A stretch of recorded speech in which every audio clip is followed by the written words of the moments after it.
ఇద్దరికి కొంచెం సీరియస్ అయినాయి, దెబ్బలు తగిలాయి. వాళ్ళిద్దరికి ఒక్కొక్కరికి 5 లక్షల చొప్పున ఆర్థిక సహాయం చేసి వాళ్ళ ఆరోగ్యం మెరుగయ్యే వరకు ప్రభుత్వ ఖర్చులతోనే మొత్తం చేస్తాం. వాళ్ళకి 5 లక్షల రూపాయలు ఇస్తాం.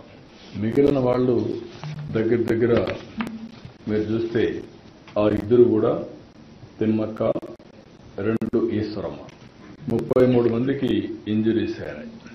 ఆ 33 మందికి ఒక్కొక్కరు 2 లక్షల రూపాయల చొప్పున ఆర్థిక సహాయం చేసి వాళ్ళు వచ్చింది వైకుంఠ ఏకాదశి రోజున దేవుని దర్శనం చేసుకోవాలనుకుంటున్నారు. వాళ్ళ సంకల్పం చూస్తే ఈ రోజు కూడా నడవలేని పరిస్థితుల్లో కొంతమంది బాగా దెబ్బలు తగిలి కొంచెం ఇబ్బందుల్లో ఉన్న ఎట్టి పరిస్థితుల్లో రేపు మేము దర్శనం చేసుకోవాలి అనే సంకల్పం ఉంది. వాళ్ళ సంకల్పాన్ని నెరవేర్చడం కోసం ఆ 33 మందిని ఈ ఇద్దరిని దర్శనానికి ఏర్పాటు చేసుకున్నాం. రేపు ప్రత్యేకంగా వాళ్ళకి దర్శనం ఏర్పాటు చేసి మనమే డబ్బులు ఖర్చు పెట్టి వాళ్ళ ఊర్లో వాళ్ళని చేర్చే బాధ్యత కూడా తీసుకుంటాం. అంతలోపల ఇవన్నీ కూడా ఫార్మాలిటీస్ అన్ని కంప్లీట్ చేస్తాం.